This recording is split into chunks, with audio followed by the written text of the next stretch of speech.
Certains ont acheté LVMH à 780-800 euros et aujourd'hui on se retrouve un peu bloqué parce que LVMH est à 483 euros. Alors qu'est-ce qu'il faut faire? Est-ce qu'il faut paniquer et tout revendre aujourd'hui ou est-ce qu'il faut renforcer?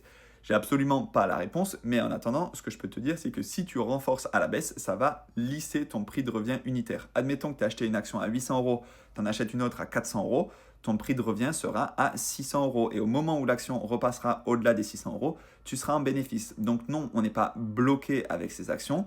Non, on n'a pas besoin non plus de paniquer. On n'a pas besoin non plus de faire all-in parce que le prix est bas. Il peut baisser plus bas. On peut aller à 400, on peut aller à 300 euros, c'est possible. Alors oui, LVMH, ça reste une des plus grosses sociétés françaises du CAC 40. On a quand même une capitalisation de 241 milliards de dollars, mais de 241 milliards d'euros, pardon, puisque c'est une société française. Mais en attendant, cette année, l'année 2024, les résultats ont été pas très bons. Donc forcément, l'action a beaucoup chuté. En attendant, si toi tu veux investir sur LVMH, ce qu'il faut faire, c'est l'avoir dans son PEA, surtout pas dans le compte titre. Fiscalement, ce ne sera pas la même. Sur le PEA, ce sera beaucoup plus intéressant. Et ensuite, tu pourras investir sur LVMH, sur d'autres actions françaises, mais tu pourras aussi investir sur des ETF des marchés américains, du S&P 500, du MSCI World, tout ça dans le PEA. Donc c'est la première chose à faire si tu veux commencer à investir en bourse.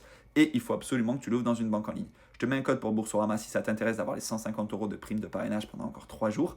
Et ensuite, une fois que tu as ouvert ton compte Boursorama, tu as reçu les 150 euros, tu ouvres ton PEA et tu peux investir dans des actions LVMH ou d'autres actions, Air Liquide, Total Energy. Tu peux investir dans des actions européennes, hein, Adidas, ASML, Ferrari, ce que tu veux. Ou alors des ETF du S&P 500, des ETF du MSCI World, des ETF des marchés émergents, du Nasdaq, etc. Tout ça, c'est éligible au PEA. Si tu as des questions, ça se passe en commentaire.